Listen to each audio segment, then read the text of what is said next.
نحمده ونصلي ونسلم على رسوله الكريم أما بعد فأعوذ بالله من الشيطان الرجيم بسم الله الرحمن الرحيم إن الله وملائكته يصلون على النبي يا أيها الذين آمنوا صلوا عليه وسلموا تسليما اللهم صل على سيدنا ومولانا محمد وعلى آل سيدنا ومولانا محمد وبارك وسلم۔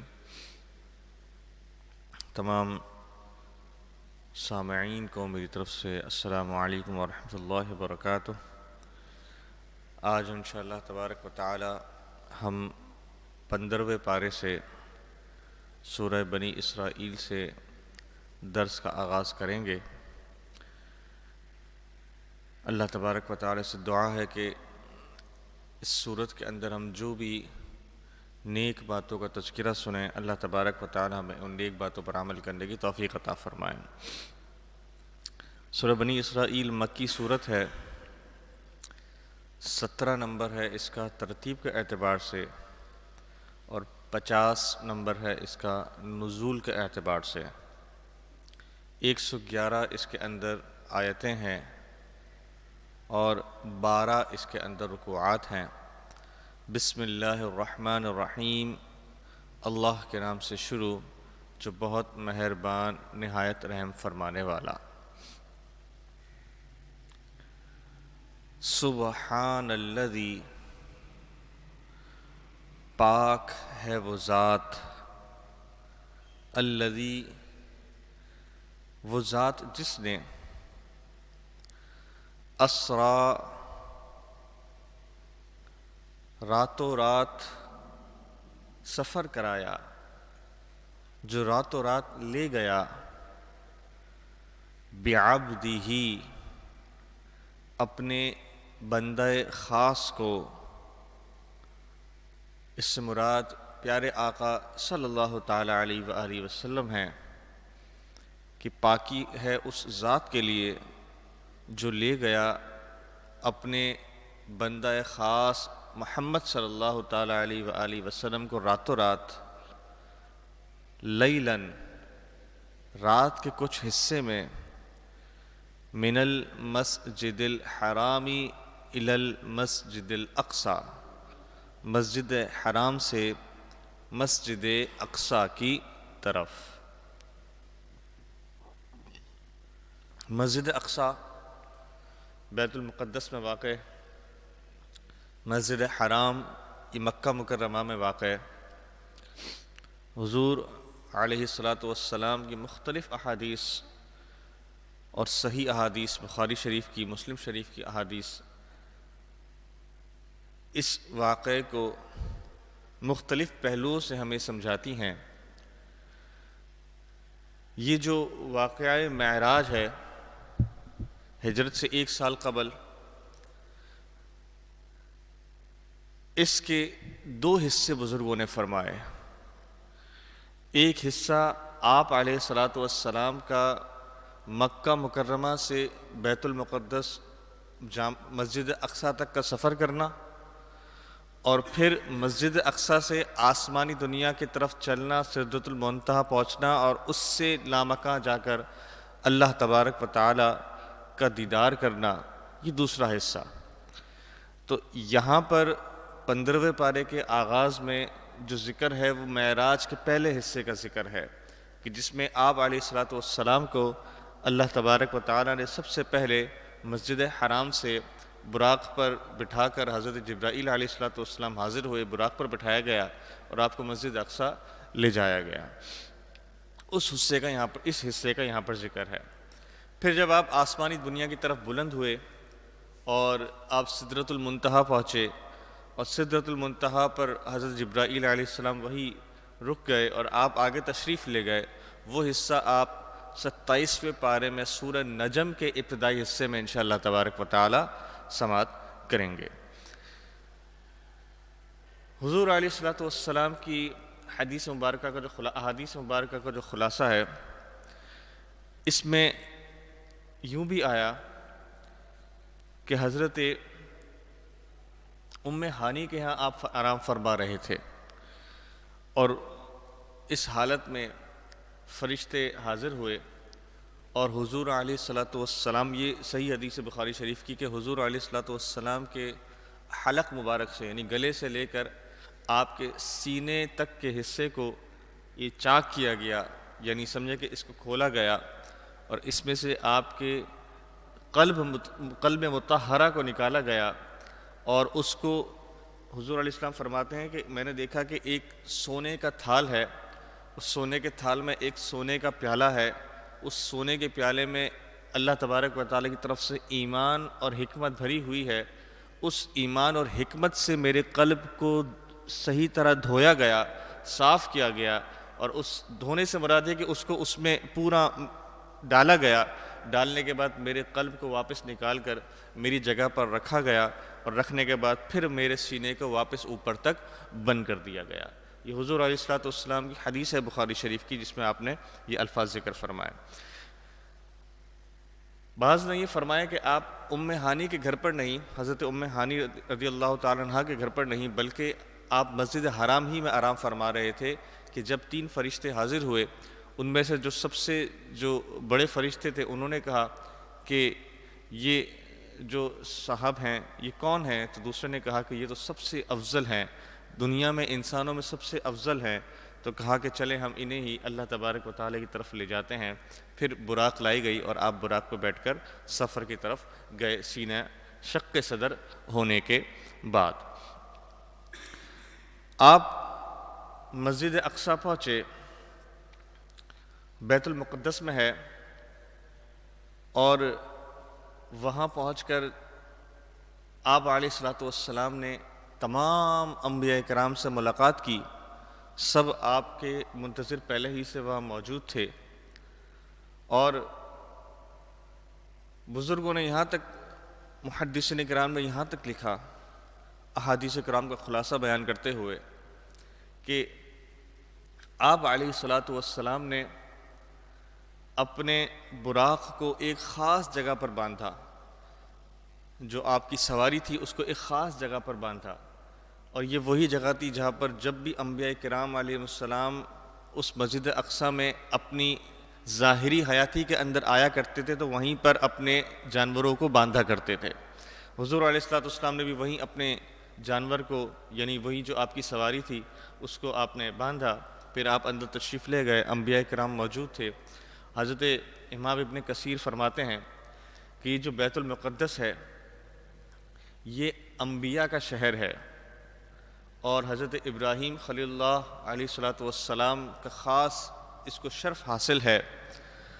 اور امام ابن کثیر فرماتے ہیں کہ اس مسجد کے اندر حضور علیہ الصلوۃ والسلام نے تمام انبیاء کرام کی امامت کی، اور اس امامت کرنا، حضور علیہ الصلوۃ والسلام کا امامت کرنا تمام انبیاء کرام کی اس بات کو ظاہر کرتا ہے۔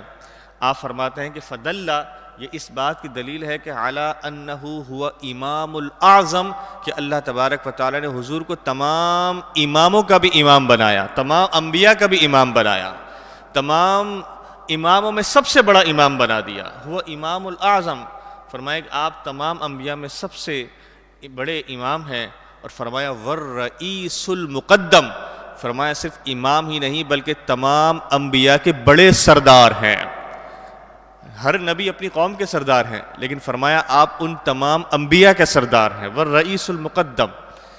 اور پھر آپ نے اللہ تبارک و تعالیٰ کے حکم سے تمام انبیاء کرام کی امامت فرمائی، اور وہاں سے پھر آپ آسمانی دنیا کی طرف بلند ہوئے، اور وہاں سے آپ مختلف آسمانوں سے ہوتے ہوئے، اس کی ڈیٹیل آپ انشاءاللہ تبارک و تعالیٰ سورہ نجم میں سماعت کریں گے کہ ہر آسمان پر آپ کو اللہ تبارک و تعالیٰ کی طرف سے انبیاء کرام سے ملاقات ہوئی، ہر آسمان پر فرشتوں نے آپ کو سلامی دی، اور آپ ہر آسمان سے ہوتے ہوئے پھر آپ نے جنت کو ملاحظہ کیا، آپ نے دوزخ کو ملاحظہ کیا، پھر سدرۃ المنتہا آپ پہنچے۔ وہ ایک ایسا بیری کا درخت ہے کہ جس کی آخری سمجھیں کہ جس کی آخری جو ٹہنی ہے، یا جو ٹہنی آخری شاخ ہے، وہاں پر عرش کا اختتام ہوتا ہے، وہاں سے وہ مقام شروع ہوتا ہے کہ جہاں پر کسی فرشتے کو بھی جانے کی اجازت نہیں، اور اللہ تبارک و تعالیٰ کے حکم سے پھر حضور علیہ الصلوۃ والسلام اس مقام سے بھی آگے چل کر، یعنی جہاں فرشتے بھی نہیں جا سکتے، اس مقام پہ آپ کو لے جایا گیا۔ یہ بھی اللہ تبارک و تعالیٰ کے حکم سے تھا، اور پھر اللہ تبارک و تعالیٰ نے آپ کو اپنے دیدار سے مشرف فرمایا۔ یہ واقعہ، یہ معراج کا، اس میں بہت ساری مختلف جو ہے نا پہلو نکلتے ہیں، اور عاجزی کا یہ حضور علیہ الصلوۃ والسلام کی عاجزی کا یہ عالم دیکھیے کہ امام ابن خازن فرماتے ہیں کہ جب حضور علیہ الصلوۃ والسلام کو اللہ تبارک و تعالیٰ نے ان درجات پر بلند فرمایا، یعنی جب آپ کے درجات بلند فرمائے، آپ کو مقام عطا فرمایا، آپ فرماتے ہیں کہ لما بلغ رسول اللہ صلی اللہ تعالیٰ علیہ وآلہ وسلم الی الدرجات العالیہ، جب اللہ نے آپ کو بلند درجات عطا فرمائے، والرتب الرفیعہ، فرمایا والرتب الرفیعہ، اور آپ کو بلند رتبے عطا فرمائے، لیلۃ المعراج، معراج کی رات جب یہ سب ہو گیا تو اوحى اللہ عز وجل الیہ، تو اللہ تبارک و تعالیٰ نے حضور کی طرف وحی فرمائی اور ارشاد فرمایا یا محمد بما شرفتک، اے محمد ہم نے آپ کو کس چیز سے شرف فرمایا، کس چیز سے مشرف فرمایا، ہم نے آپ کو کس چیز کا شرف دیا۔ جب اللہ تبارک و تعالیٰ نے حضور علیہ الصلوۃ والسلام سے یہ ارشاد فرمایا، اب حضور علیہ الصلوۃ والسلام کو جب اللہ تبارک و تعالیٰ نے اتنا بلند مقام عطا فرما بھی دیا، تو حضور علیہ الصلوۃ والسلام نے جواباً کیا عرض کی اپنے رب سے، ربی، اے میرے رب، یہ سارے مقام اپنی جگہ پر، یہ ساری بلندیاں اپنی جگہ پر، یہ سارے عروج اپنی جگہ پر، لیکن اے میرے رب تو نے مجھے قرآن میں کیا فرمایا، سبحان الذی اسریٰ بعبدہ لیلا من المسجد الحرام الی المسجد الاقصی، کہ پاک ہے وہ ذات جو اپنے بندہ خاص کو مسجد حرام سے مسجد اقصی تک لے گیا۔ اس آیت میں اگر آپ دیکھیں گے تو لفظ ہے بعبدہ، اپنے بندہ خاص کو۔ حضور علیہ الصلوۃ والسلام جواباً ارشاد فرماتے کہ ربی حیث نسبتنی الی نفسک بالعبودیۃ، یا اللہ میرے لیے اس سے شرف کیا کم تھا کہ تو نے مجھے اپنا بندہ قرار دے دیا، میرے لیے اس سے شرف کیا کم تھا کہ تو نے مجھے اپنا بندہ قرار دے دیا۔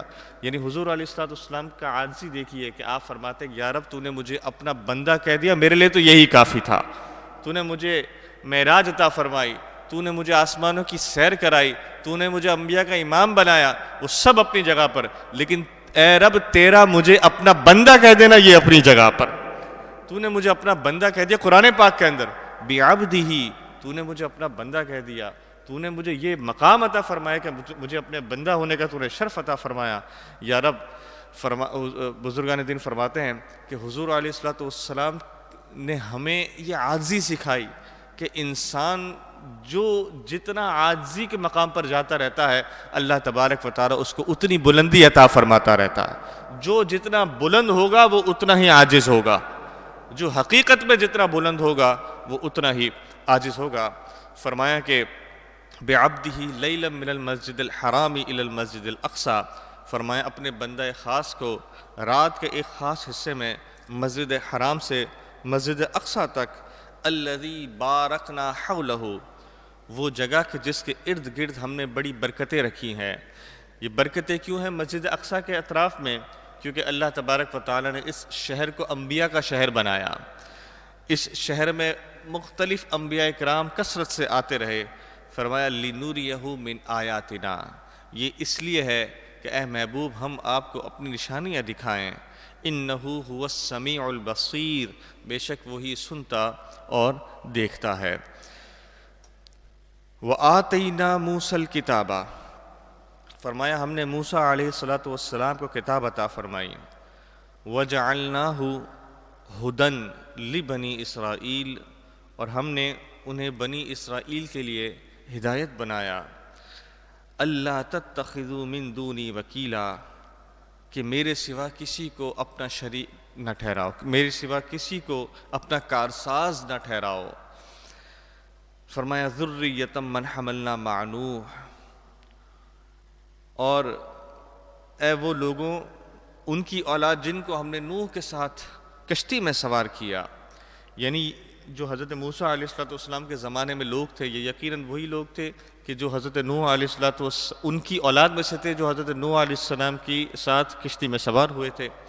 فرمایا ذریۃ من حملنا مع نوح، ان کی اولاد جو نوح علیہ السلام کے ساتھ کشتی میں سوار ہوئے تھے، انہ کان عبدا شکورا، بے شک وہ بہت ہی شکر گزار بندے تھے۔ وقدینا الی بنی اسرائیل،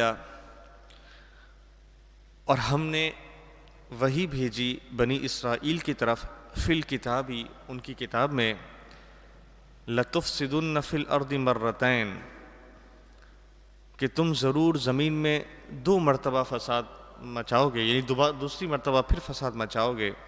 یعنی ایک مرتبہ جب حضرت موسیٰ علیہ السلام کا معاملہ ہوا، اور اس کے بعد پھر جو اس کے بعد انبیاء کرام آئے، اس کے ساتھ بھی یعنی یہ لوگ بڑے فسادی لوگ تھے، یہ بار بار فساد کرنے والوں میں سے ہوتے تھے۔ فرمایا وَلَتَعْلُنَّ عُلُوًّا كَبِيرًا، اور تم ضرور بڑا غرور کرو گے۔ فَإِذَا جَاءَ وَعْدُ أُولَاهُمَا، پھر جب ان میں پہلی بار کا وعدہ آیا، بَعَثْنَا عَلَيْهِمْ عِبَادًا لَنَا أُولِي بَأْسٍ شَدِيدٍ، جب ان میں پہلی مرتبہ کا وعدہ آیا، یعنی جب ان سے عذاب کا وعدہ آیا، تو ہم نے ان پر اپنے بندے بھیجے، وہ بندے جو سخت لڑائی والے بندے تھے۔ یعنی اللہ تبارک و تعالی نے ان کو قتل و غارت گیری اور ظالم بادشاہ کی صورت میں عذاب عطا فرمایا۔ فجاسو خلال الدیار، تو وہ ان کے شہروں میں گھس گئے اور شہروں میں گھس گھس کے انہیں مارنے لگے۔ یعنی اتنا سخت ان کے اوپر عذاب آیا کہ ان کے اوپر ظالم بادشاہ آئے، لوگ آئے جو ان کے ساتھ جنگ کرتے اور انہیں ہلاک کرتے تھے۔ وَكَانَ وَعْدًا مَفْعُولًا، اور یہ ایک وعدہ تھا جسے پورا ہونا تھا۔ ثُمَّ رَدَدْنَا لَكُمُ الْكَرَّةَ عَلَيْهِمْ، پھر ہم نے ان پر الٹ کر تمہارا حملہ کر دیا۔ ہاں، پھر وہ وقت بھی آیا کہ اللہ تبارک و تعالیٰ نے جب انہوں نے توبہ کی، استغفار کی، اللہ تبارک و تعالیٰ نے پھر واپس انہیں غلبہ عطا فرمایا۔ وَأَمْدَدْنَاكُمْ بِأَمْوَالٍ وَبَنِينَ، اور جب انہوں نے توبہ کر لی، اللہ تبارک و تعالیٰ نے ان کو مال سے اور بیٹوں سے ان کی مدد فرمائی۔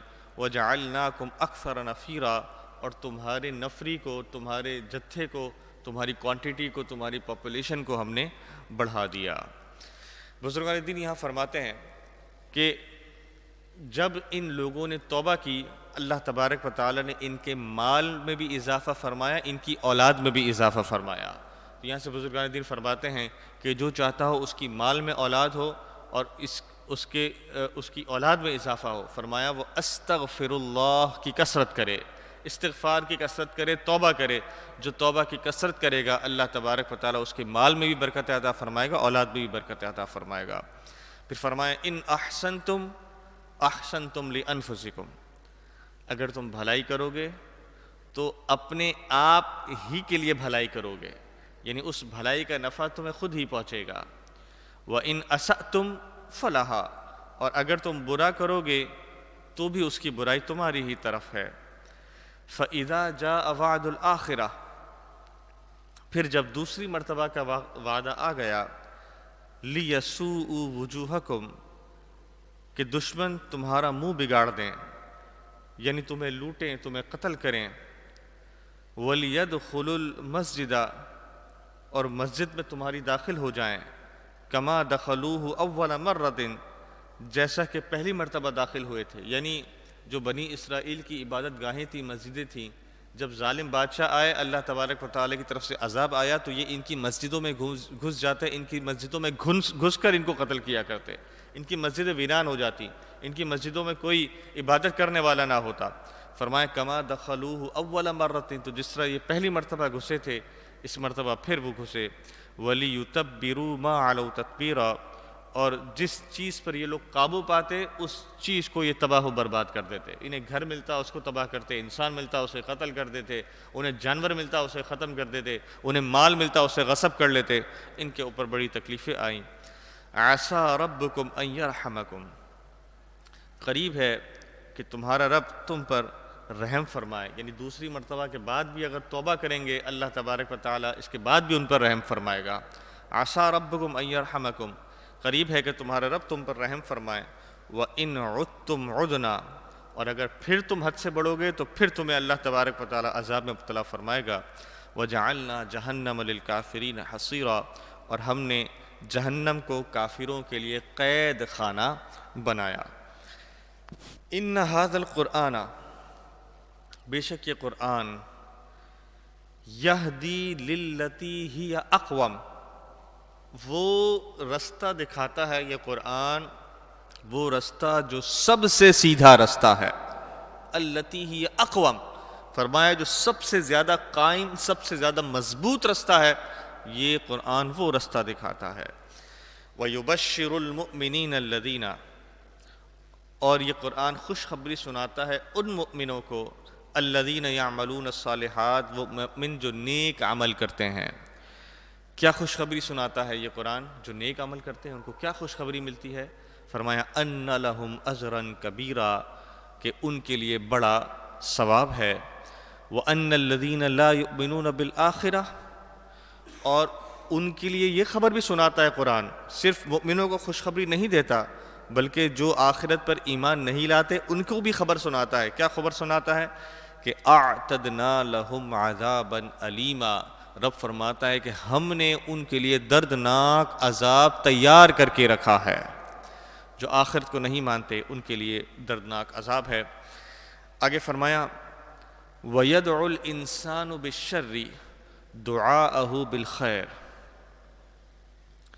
آدمی برائی کی دعا کرتا ہے، دعاءہ بالخیر، جیسا کہ وہ بھلائی مانگتا ہے۔ یعنی بعض اوقات انسان اپنے لیے دعا کر رہا ہوتا ہے کسی چیز کی، لیکن وہ چیز اس کے حق میں بہتر نہیں ہوتی، اور یہاں پر بزرگوں نے خاص طور پر یہ بات ارشاد فرمائی کہ جو انسان اپنے لیے مال کی دعا کرتا ہے کہ اے اللہ میرے مال میں اضافہ ہو جائے، میرے مال میں اضافہ ہو جائے، میرے مال میں اضافہ ہو جائے، تو فرمایا وہ مال میں اضافے کی دعا تو کر رہا ہوتا ہے، لیکن اسے نہیں معلوم ہوتا کہ اس مال کے ملنے کے بعد اس کے اوپر کیا کیا عذاب ٹوٹنے والے ہیں۔ اور مال تو ویسے بھی فتنہ ہے، مال تو ویسے بھی فساد کی طرف لے جاتا ہے، تو فرمایا بعض اوقات انسان دعا تو مال کی کر رہا ہوتا ہے، لیکن اس مال کی وجہ سے انسان اللہ تبارک و تعالیٰ کے عذاب کے اندر مبتلا ہو رہا ہوتا ہے۔ تو فرمایا بعض اوقات انسان دعا کر رہا ہوتا ہے، وہ برائی کی دعا کر رہا ہوتا ہے، اس طرح جس طرح خیر کی دعا کی جاتی ہے۔ یعنی جو دعا کر رہا ہے کہ اے اللہ مجھے مال دے دے، مجھے پیسہ دے دے، وہ تو یہ سمجھ رہا ہے میں خیر کی دعا کر رہا ہوں، جبکہ وہ اس کے لیے خیر نہیں ہوتا، بعض صورتوں میں اس کے لیے بڑی پریشانی کا باعث بنتا ہے وہ، لیکن انسان پھر بھی انسان ہے، وہ دعا کر رہا ہوتا ہے۔ بعض اوقات انسان غصے میں آ کر، یہاں پر بزرگوں نے یہ بھی لکھا کہ اس سے یہ بھی مراد ہے کہ بعض اوقات انسان غصے میں آ کر کبھی اپنے بچوں کو بد دعا دے دیتا ہے، کبھی اپنے گھر والوں کو بد دعا دے دیتا ہے۔ بزرگوں نے اس سے منع فرمایا کہ ایسا کرنا بالکل مناسب نہیں، کہ اللہ نہ کرے کوئی بد دعا آپ کے زبان سے نکل رہی ہو اور اس وقت قبولیت کی گھڑی ہو، تو ایسا نہ ہو وہ جملہ قبول ہو جائے اور آپ کے لیے پھر آگے تکلیفات کا باعث بن جائے۔ اس لیے بد دعا کرنے سے بھی بچنا چاہیے۔ خاص طور پر دیکھا گیا ہے کہ گھروں میں جو ہماری بہنیں ہیں، مائیں ہیں، وہ جب بچوں سے بعض اوقات تھوڑا تنگ ہو جاتی ہیں، بچے تنگ کر رہے ہوتے ہیں، تو بعض اوقات وہ ایسے جملے منہ سے ادا کر دیتی ہیں کہ اگر ان جملوں کی قبولیت کا معاملہ ہو جائے تو ان کے لیے پھر بڑی پریشانی کا باعث ہو جائے۔ اس لیے ہماری بہنوں کو احتیاط کرنی چاہیے۔ اور بزرگوں نے یہاں پر یہ بات ضرور لکھی کہ انسان جب بھی اللہ تبارک و تعالیٰ کی بارگاہ میں دعا کرے تو مال چاہیے، پیسہ چاہیے، گھر چاہیے، کاروبار چاہیے، قرضے سے خلاصی چاہیے، کچھ بھی چاہیے، جب بھی دعا کرے تو خیر کے ساتھ دعا کرے، جو بھی چیز مانگے خیر کے ساتھ مانگے۔ یا اللہ خیر والی دولت عطا فرما دے، بھلائی والی دولت، اگر دولت ہو تو بھلائی والی دولت ہو۔ یا اللہ خیر والی صحت عطا فرما دے، اگر انسان صحت مند ہو اور اس صحت سے گناہ کر رہا ہو تو ایسی صحت کا کیا فائدہ۔ فرمایا خیر والی صحت عطا فرما، خیر والی دولت عطا فرما، خیر والی اولاد عطا فرما دے، خیر والا کاروبار عطا فرما دے، خیر والا مال و دولت عطا فرما دے۔ تو جب بھی انسان دعا کرے اس کے ساتھ خیر کی نیت ضرور کرے، بھلائی کی نیت ضرور کرے، جو بھی مانگے برکت کے ساتھ، رحمت کے ساتھ مانگے۔ فرمایا کہ اگر مال زیادہ ہو گیا اور اس میں برکت نہ ہو تو اس مال کے زیادہ ہونے کا کیا فائدہ، بلکہ مال کی زیادتی تو ہوتی ہی اس وقت ہے کہ جب اللہ تبارک و تعالیٰ کی طرف سے اس پہ برکت ڈال دی جاتی ہے۔ جب برکت ہوتی ہے تو ہی اصل مال نظر آتا ہے، ورنہ اگر آپ جتنا پیسہ کمانا چاہیں پیسہ کما لیں، اگر اس پیسے کی وجہ سے آپ کی زندگی بھی تباہ ہو رہی ہو، آپ کی آخرت بھی تباہ ہو رہی ہو، اور آپ کے مرنے کے بعد آپ کی اولاد بھی اس پیسے سے لڑ رہی ہو، تو بتائیے اس پیسے کا کیا فائدہ ہے؟ اور آج دنیا میں دیکھا جائے تو ہر کوئی اسی قسم کے پیچھے، مال کے پیچھے دوڑ رہا ہے، مال کے پیچھے بھاگ رہا ہے۔ وہ یہ نہیں سوچ رہا کہ میں حرام سے کماؤں کہ حلال سے کماؤں، بس مجھے کمانا ہے، اور بس وہ اس دھن میں، اس سوچ میں لگا ہے کہ بیوی بچوں کے لیے اتنا جمع کر کے چلا جاؤں کہ میرے مرنے کے بعد وہ لوگ سکون سے زندگی گزار سکیں۔ آپ بتائیے کیا پیسہ کبھی سکون کی دلیل ہو سکتی ہے؟ سکون کی گارنٹی ہو سکتی ہے؟ انسان کیا سوچتا ہے، میں کروڑوں روپے کما لوں، میں اپنے بچوں کو گھر بنا کے دے دوں، میں اپنے بچوں کو کاروبار سیٹ کر کے دے دوں تاکہ ان کی زندگیاں سیٹ ہو جائیں۔ تو ہماری زندگی کا معیار کیا ہے؟ بس کاروبار سیٹ ہو جانا یا اچھی جابیں لگوا دینا، یہ انسان کی زندگی کی کامیابی کا باعث ہے، جبکہ یہ ہماری سوچ ہے۔ حقیقت میں کامیابی کیا ہے کہ اولئک علی ھدی من ربہم واولئک ھم المفلحون، ان اکرمکم عند اللہ اتقاکم، اللہ کے نزدیک تم میں سب سے زیادہ عزت دار وہ ہے جو تم میں سب سے زیادہ پرہیزگار ہے۔ تو اللہ کی نظر میں جو پرہیزگار ہے، جو اللہ کی بارگاہ میں پرہیزگار ہے، وہی اللہ کی نظر میں کامیاب ہے، وہی اللہ کی بارگاہ میں کامیاب ہے۔ تو فرمایا ہم سب انسان کی، اپنے بچوں کی، اپنے گھر والوں کی دنیا بنانے کے پیچھے تو بھاگ رہے ہوتے ہیں کہ ان کی دنیا بن جائے، ان کا گھر بن جائے، میں مر جاؤں انشورنس کے پیسوں سے میری بیوی بچوں کا ہاتھ چل جائے، میں مر جاؤں تو میرا کاروبار میرے بچے سنبھال لیں، میں مر جاؤں تو میرا گھر ہو جس میں میری بیوی رہتی ہو، میرے بچے رہ جاؤں، بس میں مر جاؤں تو میں اپنے بچوں کی پیچھے یہ نہ فکر کروں میں جب مروں تو میری اولاد ایسی حرکتیں نہ کریں کہ مجھے قبر میں عذاب نہ ہو۔ میں یہ نہیں سوچتا ہم میں سے کوئی کہ کیا میں اپنی اولاد کو وہ تربیت دے رہا ہوں کہ ایسا نہ ہو کہ میں مر تو رہا ہوں لیکن میرے بچے گناہ کر کے میرے لیے عذاب قبر کا باعث بن رہے ہوں۔ ہم میں سے کوئی بھی نہیں سوچتا، بس اچھا فیوچر دینا ہے اور ان کو اچھا گھر دینا ہے، اچھا مستقبل دینا ہے، لیکن اچھا مستقبل اسی صورت میں ہوتا ہے کہ جب وہ دین کی تعلیم سے بھی آراستہ ہو، وہ دینی سوچ سے بھی آراستہ ہو۔ تو فرمایا انسان جب بھی دعا کرے وہ خیر کے ساتھ دعا کرے۔ مال و دولت مانگنا بری بات نہیں ہے، لیکن وہ مال و دولت جو اپنے ساتھ شر لے کر آئے وہ مال و دولت برا ہے۔ جب بھی انسان دعا کرے خیر کے ساتھ دعا کرے۔ فرمایا وَيَدْعُ الْإِنسَانُ بِالشَّرِّ دُعَاءَهُ بِالْخَيْرِ، انسان بعض اوقات برائی ایسے مانگ رہا ہوتا ہے جیسے خیر کو وہ مانگتا ہے۔ وَكَانَ الْإِنسَانُ عَجُولًا، اور انسان بہت جلد باز ہے۔ فرمایا وَجَعَلْنَا اللَّيْلَ وَالنَّهَارَ آیَتَيْنِ، ہم نے دن اور رات کو دو نشانیاں بنایا۔ فَمَحَوْنَا آیَةَ اللَّيْلِ، اور رات کی نشانی مٹی ہوئی رکھی، یعنی بڑی اندھیری ہوتی ہے رات۔ فرمایا وَجَعَلْنَا آیَةَ النَّهَارِ مُبْصِرًا، اور دن کی نشانی دکھانے والی بنائی، دن روشنی میں انسان کو سب نظر آتا ہے۔ لِتَبْتَغُوا فَضْلًا مِّن رَبِّكُمْ، یہ اس لیے ہے کہ تم اپنے رب کا فضل تلاش کرو۔ وَلِتَعْلَمُوا عَدَدَ السِّنِينَ وَالْحِسَابَ، اور یہ دن اور رات کا گزرنا یہ اس لیے بھی ہے کہ تم اپنے سالوں کی گنتی کا حساب رکھو، کتنے سال گزر گئے، کتنے دن گزر گئے، کتنے مہینے گزر گئے، کتنے ہفتے گزر گئے، اس کا حساب کتاب رکھو۔ وَكُلَّ شَيْءٍ فَصَّلْنَاهُ تَفْصِيلًا، اور ہم نے ہر چیز خوب جدا جدا ظاہر فرما دی۔ وَكُلَّ إِنسَانٍ أَلْزَمْنَاهُ طَائِرُهُ فِي عُنُقِهِ، اور فرمایا ہر انسان کی قسمت کو ہم نے اس کے ساتھ لگا دیا، ہر انسان کے نصیب کو ہم نے اس کے ساتھ لگا دیا۔ یعنی انسان جب بھی دنیا میں آتا ہے تو اپنی ماں کے پیٹ سے نکلنے سے پہلے وہ اپنا نصیب لکھا چکا ہوتا ہے، اور دنیا میں آنے کے بعد اس کو جو ملتا ہے وہ وہی ملتا ہے جو اس کو نصیب سے ملتا ہے، جو اس کے نصیب میں ہوتا ہے وہ اس کو ملتا ہے۔ فرمایا بزرگوں نے کہ وقت سے پہلے نہیں اور نصیب سے زیادہ نہیں، وقت سے پہلے نہیں اور نصیب سے زیادہ نہیں، یعنی جو نصیب میں ہوگا اور جس وقت نصیب میں ہوگا اسی وقت ملے گا، وقت بھی آگے پیچھے نہیں ہوگا۔ آپ بتائیے نا کہ اگر آپ کو وہ دولت جو آپ ماہانہ بیسس پہ یا ایئرلی بیسس پہ کماتے ہیں، مثال کے طور پر ایک شخص ہے، اس کے لیے لکھا ہے کہ یہ زندگی میں پوری زندگی میں تھوڑا کر کے 1 کروڑ روپے کمائے گا، میں سمجھانے کے لیے عرض کر رہا ہوں، پوری زندگی میں تھوڑا کر کے 1 کروڑ روپے کر کے کمائے گا اور پھر مر جائے گا، یہ اس کے نصیب میں لکھا ہوا ہے۔ تو یہ اللہ تبارک و تعالیٰ کی تقسیم ہے کہ اس کو تھوڑے وقت کے بعد اس کو اتنے پیسے ملنے ہیں اور زندگی بھر میں اس نے 1 کروڑ روپے کمانے ہیں، یہ اللہ تبارک و تعالیٰ کی تقسیم ہے۔ اب آپ سوچئے اگر اسی شخص کو اب یہ جو اللہ نے تقسیم کی 1 کروڑ روپے پوری زندگی ملنے کی، اب سمجھ لیجئے مثال کے طور پر اس شخص کی زندگی 60 سال کی ہے کہ 60 سال میں وہ مختلف اوقات میں مختلف پیچز کے اندر کروڑ روپے کمائے گا. یہی کروڑ روپے اس کو 15 سال کی یا 20 سال کی عمر میں ایک ساتھ دے دیے جائیں تو بتائیے کیا وہ اپنے 60 سال کی عمر تک یہ کروڑ روپے بچا سکے گا؟ 1 مہینے کے اندر یا 2 مہینے کے اندر ہی وہ خرچ کر دے گا، کیونکہ اس کو سلیقہ نہیں ہے، وہ 1 2 3 مہینے کے اندر خرچ کر دے گا. تو فرمائیں یہ اللہ تبارک و تعالیٰ کی تقسیم ہے کہ کس کو کتنا دینا ہے اور کب دینا ہے، یہ اللہ تبارک و تعالیٰ کی طرف سے. جو آج ملنا ہے نا وہ آج ہی ملے گا، وہ کل نہیں مل سکتا. اور فرمایا جو آج نہیں ملنا آپ الٹا بھی لٹک جائیں آپ کو نہیں ملے گا آج. تو فرمایا کتنا ملنا ہے یہ بھی نصیب ہے اور کب ملنا ہے یہ بھی نصیب ہے. یہ سب اللہ تبارک و تعالیٰ کی طرف سے ہے. فرمایا وَكُلَّ إِنسَانٍ أَلْزَمْنَاهُ طَائِرُهُ فِي عُنُقِهِ، ہم نے ہر انسان کے ساتھ اس کا نصیب لگا دیا، اس کی قسمت اس کے ساتھ لگا دی. وَنُخْرِجُ لَهُ يَوْمَ الْقِيَامَةِ كِتَابًا يَلْقَاهُ مَنشُورًا، اور ہم نے قیامت کے دن اس کے لیے ایک نوشتہ رکھا، ایک ڈائری رکھی، ایک نامہ اعمال رکھا.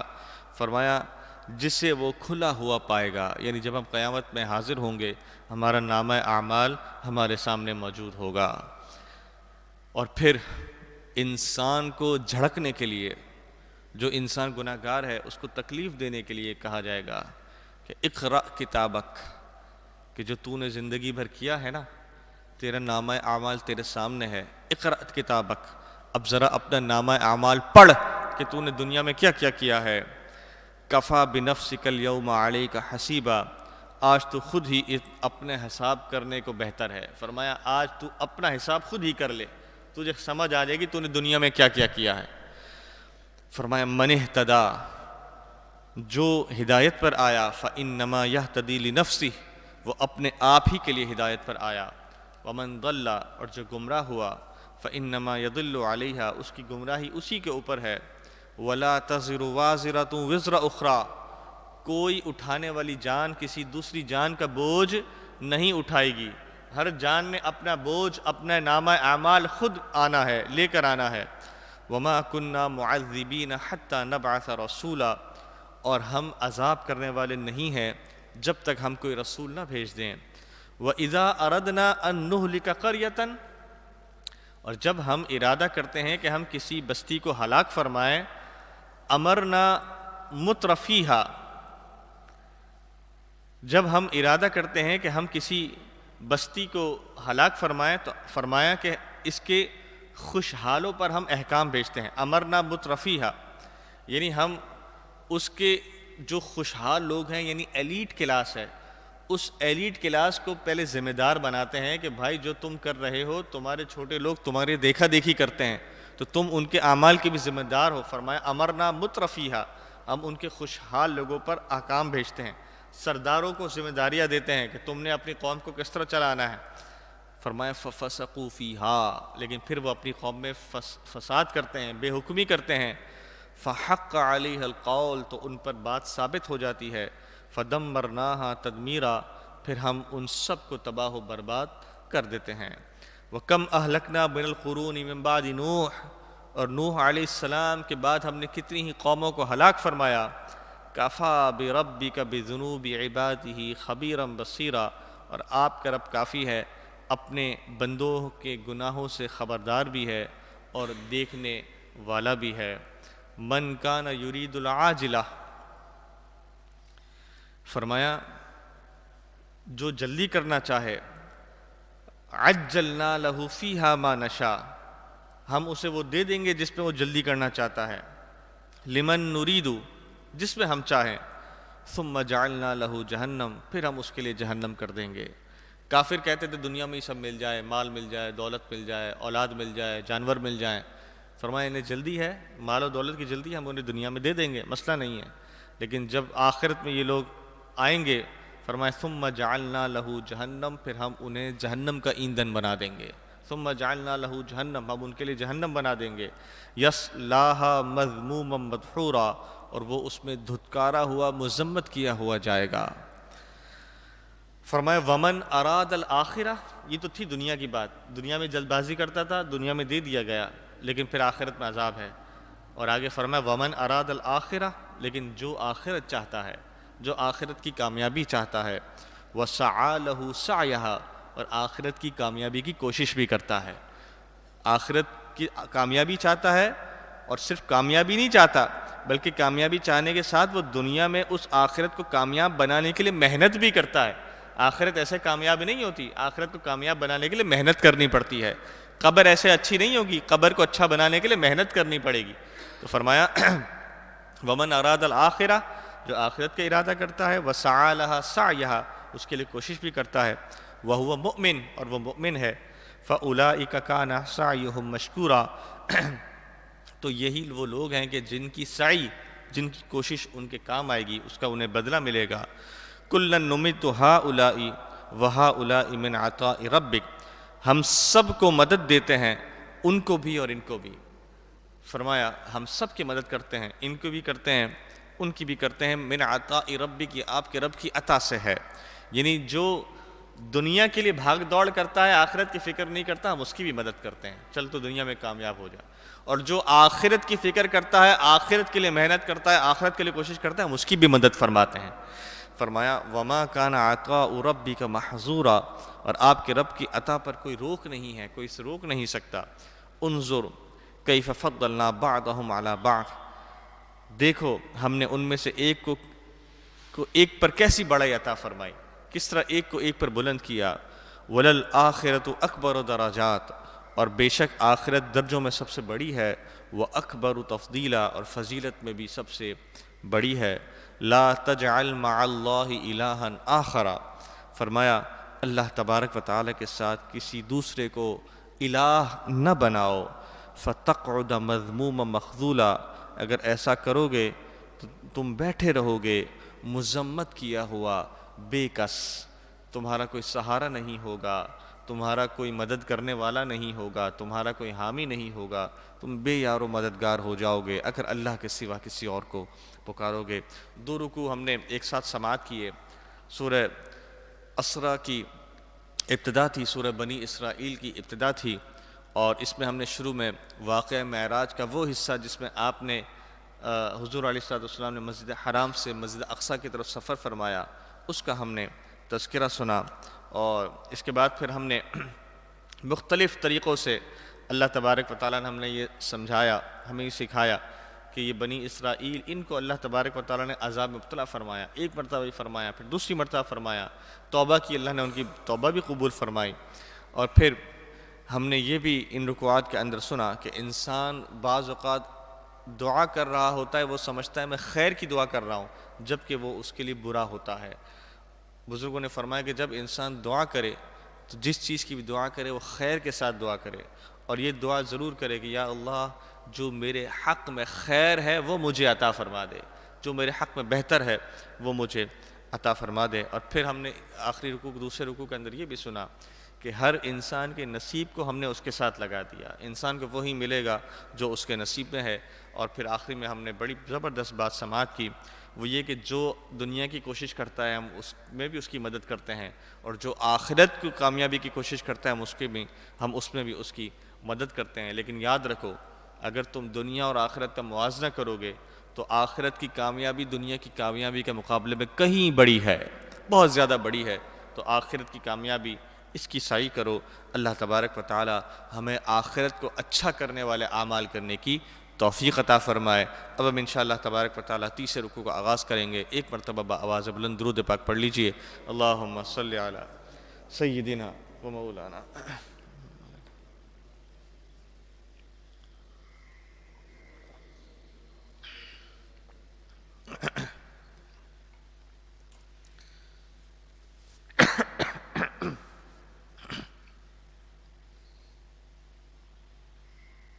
وَقَضَى رَبُّكَ، فرمایا آپ کے رب نے حکم فرمایا، اللہ تعبدوا، کہ اللہ کے سوا کسی کی عبادت نہ کرو، الا ایاہ، سوائے اس کے کسی کی عبادت نہ کرو۔ اپنی عبادت کا حکم دیا، اپنے ساتھ کسی کو شریک نہ ٹھہرانے کا حکم فرمایا۔ یعنی اللہ تبارک و تعالیٰ کی وحدانیت سب سے ٹاپ پر رکھی، سب سے اول رکھی، توحید سب سے ٹاپ پر۔ اور اس کے بعد صرف ہم اس آیت کے پہلو سے اگر دیکھیں تو فرمایا اللہ کے ساتھ کسی کو شریک نہ ٹھہراؤ، اللہ تمہیں یہ حکم دیتا ہے، اور پھر آگے فرمایا وَبِالْوَالِدَيْنِ إِحْسَانًا، اور ماں باپ کے ساتھ اچھا سلوک کرو، ماں باپ کے ساتھ اچھا سلوک کرو۔ اما یبلغن عندک الکبر احدہما او کلاہما، فرمایا کہ اگر تیرے سامنے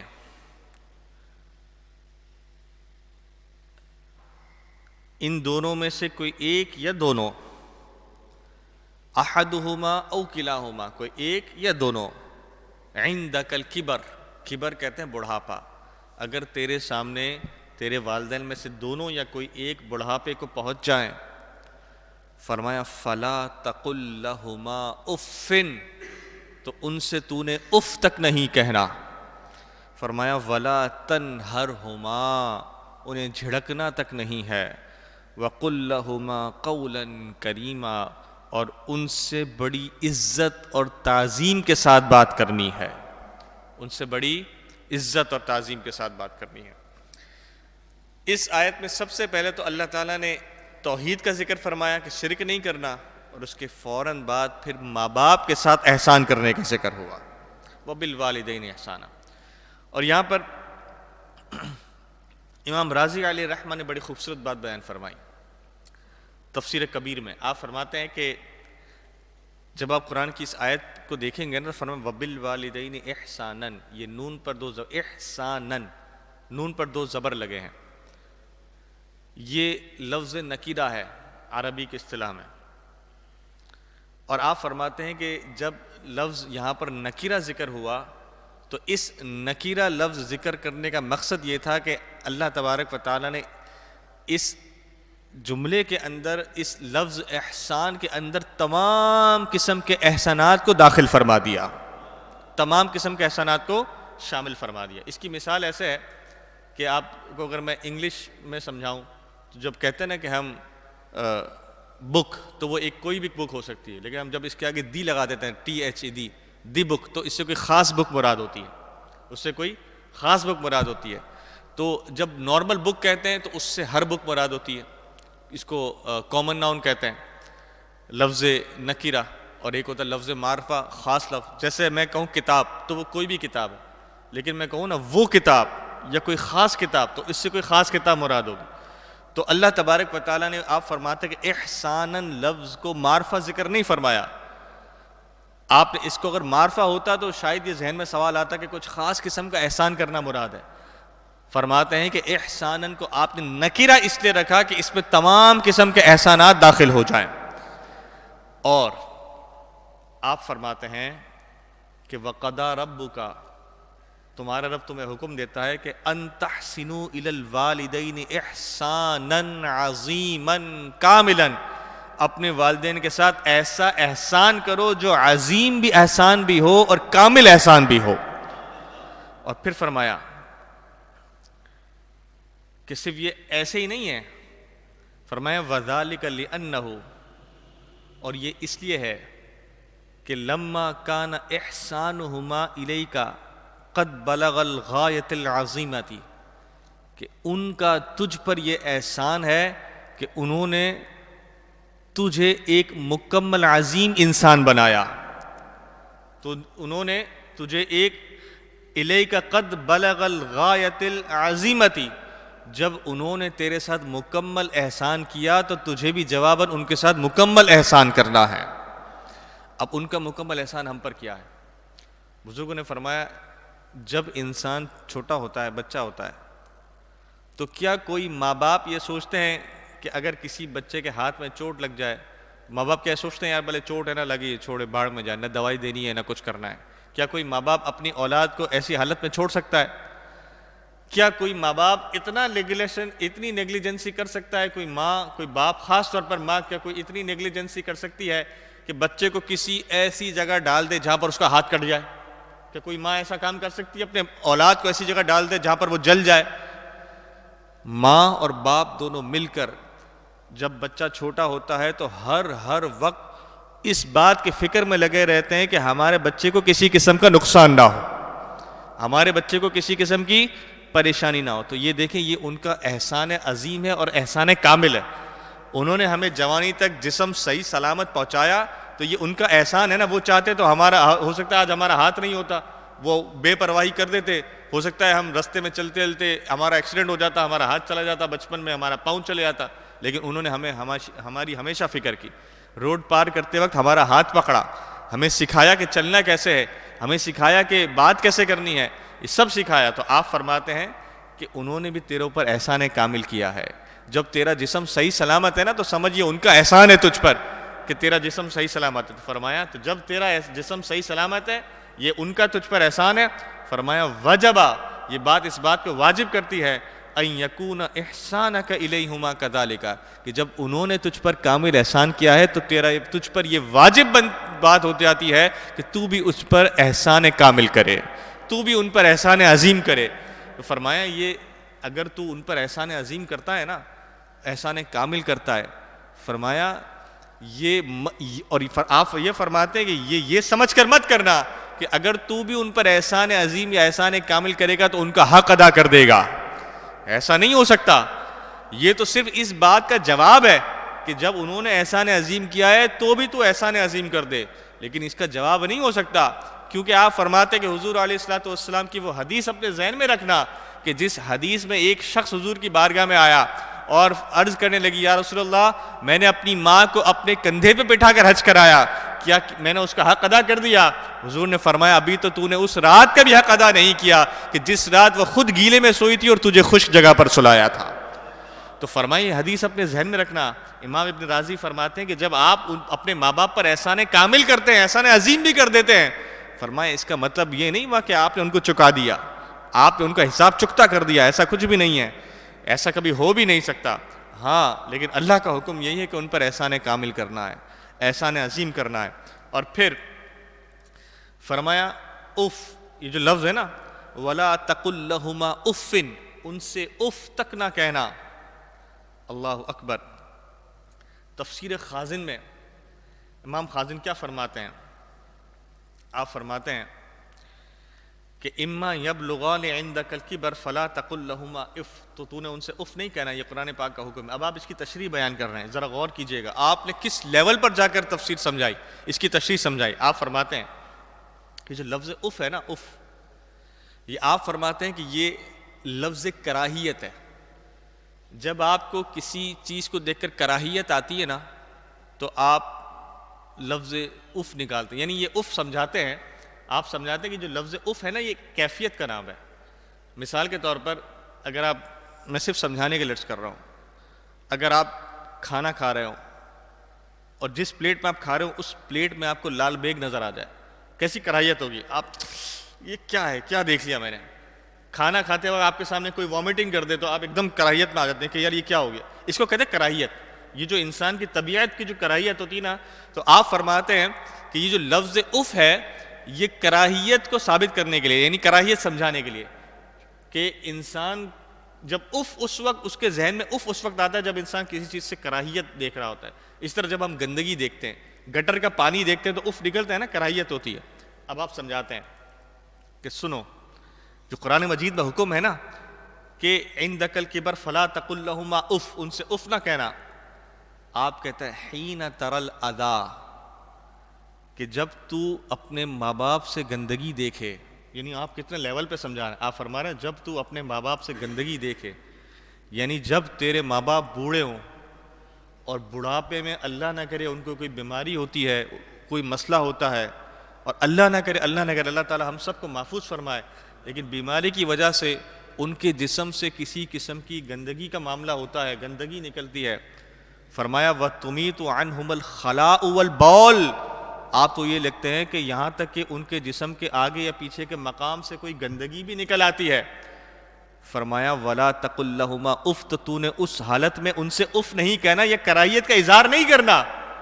وجہ لکھتے ہیں کیوں؟ فرمایا کما کانا یمیقانہ عنک صغیرا ولا تؤذہما، فرمایا کہ جب تو چھوٹا تھا نا تو تیری گندگیاں بھی یہی ماں باپ صاف کیا کرتے تھے، جن کے ماں باپ کی گندگی دیکھ کر آج تو اف کر بیٹھے، فرمایا جب تو چھوٹا تھا نا تیرے ماں باپ اف نہیں کیا کرتے تھے، تیرے ماں باپ اپنے ہاتھوں سے تیری گندگیاں صاف کیا کرتے تھے۔ یعنی میں اگر بہت زیادہ جس کو کہتے ہیں گرے ہوئے الفاظ میں کہوں تو ہم یہ کہیں گے کہ تیری پوٹیاں تیرے پخانے بھی تیرے ماں باپ صاف کیا کرتے تھے، آج تو ان کے جسم سے گندگی دیکھ کر اف کا اظہار کر رہا ہے، کراہیت کا اظہار کر رہا ہے۔ فرمایا نا امام خازن فرماتے ہیں کہ یہ بہت زیادہ بری بات ہے۔ یہ فرمایا کہ بدتمیزی، اچھا یہ جو کراہیت آپ فرماتے ہیں، جو کراہیت ہے نا یہ انسان کی طبیعت کا حصہ ہے۔ جیسے آپ فرماتے ہیں کہ آگے قرآن میں آپ کا حکم ہے وَلَا تَنْهَرْهُمَا، کہ ان کو جھڑکنا نہیں، یہ تو ہے بدتمیزی، جھڑکنا کہتے ہیں بدتمیزی کو، وَلَا تَنْهَرْهُمَا اس میں بدتمیزی، زبان درازی کرنا، سامنے جواب دینا یہ داخل ہو گیا۔ فرمایا وَلَا تَنْهَرْهُمَا میں تو تربیت داخل ہے، کہ اگر ماں باپ نے اچھی تربیت نہیں کی ہوگی تو بچہ بڑے ہو کر سامنے تو جواب بولے گا، سامنے تو جواب دے گا، وہ ایک الگ معاملہ ہے، وہ تربیت کا معاملہ ہے۔ لیکن جو اس سے پہلے والا لفظ ہے نا اف، اس میں تربیت کا عمل دخل نہیں، اس میں طبیعت کا عمل دخل ہے، اور ہر انسان کی طبیعت ہوتی ہے کہ اس کو گندگی دیکھ کر کراہیت آئی جاتی ہے، لیکن ماں باپ کے معاملے میں آپ فرماتے ہیں کہ جب ماں باپ کا معاملہ ہو تو گندگی دیکھ کر اف نہیں کرنا، کیونکہ انہوں نے بھی تیری گندگیاں دیکھ کر کبھی اف نہیں کیا تھا۔ اگر انہوں نے اف کیا ہوتا تو آج تو گندگی میں پڑا ہوا ہوتا، انہوں نے کبھی اف نہیں کیا، کبھی کراہیت نہیں کی، تیری گندگیوں کو صاف کیا۔ جب تو چھوٹا تھا نا، بالکل چھوٹا، 3 ماہ کا 4 ماہ کا، تو ان کے کندھوں پر الٹیاں کر دیا کرتا تھا، وہ اف نہیں کیا کرتے تھے۔ ایسا نہ ہو کہ تو نے الٹی کی انہوں نے تجھے اپنے جسم سے نیچے پھینک دیا، نہ، وہ تجھے اپنے جسم سے نیچے نہیں پھینکتے تھے۔ تیری اپنی ماں پر تو نے کتنی گندگی کی ہوگی، تو نے کتنی مرتبہ اس کی گود خراب کی ہوگی، تو نے کتنی مرتبہ اس پر الٹیاں کی ہوگی، کیا تیری ماں نے کبھی اپنی گود سے اٹھا کر تجھے پھینک دیا ہوگا؟ نہیں۔ جب اس عمر میں تیری ماں نے تجھے نہیں پھینکا تو آج جب یہ تیری ماں تیرا باپ بیمار ہے اور اللہ نہ کرے اس کے جسم سے گندگی کا معاملہ ہوتا ہے تو نے اف نہیں کرنا، تو نے کراہیت کو ظاہر نہیں کرنا، ظاہر کیا تو نے کراہیت کو محسوس بھی نہیں کرنا۔ اور پھر فرماتے ہیں کہ وَلَا تَنْهَرْهُمَا، اور جو بدتمیزی کرنا ہے یہ تو بہت ہی آگے کا مقام ہے۔ یعنی اف میں تو پھر بھی طبیعت کا عمل دخل تھا کہ طبیعتاً انسان کو ہو جاتا ہے، لیکن وَلَا تَنْهَرْهُمَا ان سے بدتمیزی کرنا یہ تو بہت ہی آگے کا مقام ہے۔ آپ فرماتے ہیں کہ جو وَلَا تَنْهَرْهُمَا جو اپنے ماں باپ سے بدتمیزی کر جائے گا تو پھر وہ اللہ تبارک و تعالیٰ کی رحمت کی امید نہ رکھے، نہ اللہ تبارک و تعالیٰ سے توبہ کی امید رکھے، نہ اللہ تبارک و تعالیٰ سے رحمت کی امید رکھے۔ فرمایا جو اپنے ماں باپ سے بدتمیزی کرتا ہے، ہاں آپ فرماتے ہیں غلطی سے اگر ہو جائے تو فوراً اپنے ماں باپ سے بھی معافی مانگے، اللہ تبارک و تعالیٰ سے بھی معافی مانگے۔ اللہ تبارک و تعالیٰ جن کے ماں باپ حیات ہیں، اللہ تبارک و تعالیٰ انہیں ماں باپ کی خدمت کرنے کی توفیق عطا فرمائے۔ اللہ تبارک و تعالیٰ ہمیں اپنے ماں باپ اگر حیات ہیں ان کی خدمت کرنے کی، ان کی عزت کرنے کی، ان کا اکرام کرنے کی توفیق عطا فرمائے۔ اگر ماں باپ حیات نہیں ہیں تو جو ہمارے ماں باپ کے قائم مقام ہیں، جیسے ماں کے لیے خالہ، باپ کے لیے چچا تایا، اللہ تبارک و تعالیٰ ہمیں ان کی بھی تعظیم کرنے کی توفیق عطا فرمائے۔ اور اگر ہمارے والدین حیات نہیں ہیں، اللہ تبارک و تعالیٰ ہمیں ان کے لیے خوب ایصال ثواب کرنے کی توفیق عطا فرمائے۔ فرمایا وَقُلْ لَهُمَا قَوْلًا كَرِيمًا، جھڑکنا تو دور کی بات، ان سے بڑی عزت کے ساتھ گفتگو کرنی ہے، بڑی عزت کے ساتھ بات کرنی ہے۔ اور فرمایا وَاخْفِضْ لَهُمَا جَنَاحَ الذُّلِّ مِنَ الرَّحْمَةِ، فرمایا ان کے لیے اپنے عاجزی کے پروں کو بچھا دے، ان کے لیے اپنے عاجزی کے پروں کو بچھا دے۔ وَاخْفِضْ لَهُمَا جَنَاحَ الذُّلِّ، آپ فرماتے ہیں کہ امام ابن کثیر فرماتے ہیں کہ پرندوں کا ایک طریقہ ہوتا ہے کہ جب پرندے کسی کے سامنے اپنے آپ کو بچھاتے ہیں تو وہ اس کے سامنے اپنی گردن بھی جھکاتے ہیں اور اس کے اپنے پروں کو بھی جھکاتے ہیں۔ اور اس کی مثال آپ بیان فرماتے ہیں کہ جب حضرت سلیمان علیہ السلام، آپ واقعہ آگے انشاءاللہ کی سماعت فرمائیں گے سورہ نمل میں، کہ جب حضرت سلیمان علیہ السلام کے دربار لگتا تھا تو اس میں جانور بھی ہوتے تھے، چرند بھی ہوتے تھے، پرند بھی ہوتے تھے، تو آپ فرماتے ہیں کہ جب پرندے حضرت سلیمان علیہ السلام کی بارگاہ میں آتے تھے تو اپنی گردن کو بھی جھکاتے تھے، اپنے پروں کو پھیلا کر جھکا دیتے تھے، یعنی عاجزی کا لیول ہوتا تھا، یعنی اپنے آپ کو پورا جھکا دیتے تھے کہ حضرت آپ ہیں، ہم کچھ بھی نہیں ہیں۔ تو قرآن مجید نے اس کی مثال اسی طرح بیان فرمائی کہ وَاخْفِضْ لَهُمَا جَنَاحَ الذُّلِّ، فرمایا اپنے عاجزی کے پروں کو ان کے آگے بچھا دے۔ ان کی کسی بھی بات کے سامنے یہ مت سوچنا کہ ارے میرے ماں باپ کو تو پتہ نہیں ہے، ان کو تو بیچاروں کو موبائل چلانا نہیں آتا، ان کو کیا دنیا کی پتہ، یہ ان کے بارے میں مت سوچنا، ان کے بارے میں مت خیال لانا۔ اگر ان کو آج کی ٹیکنالوجی سے آراستگی نہیں ہے، لیکن انہوں نے تجھے بڑا کرنے میں وہ پاپڑ بیلے ہیں جو تجھے احساس بھی نہیں ہے، تجھے اس بات کا خیال بھی نہیں ہے کہ تجھے کس طرح انہوں نے پال پوس کر بڑا کیا ہے۔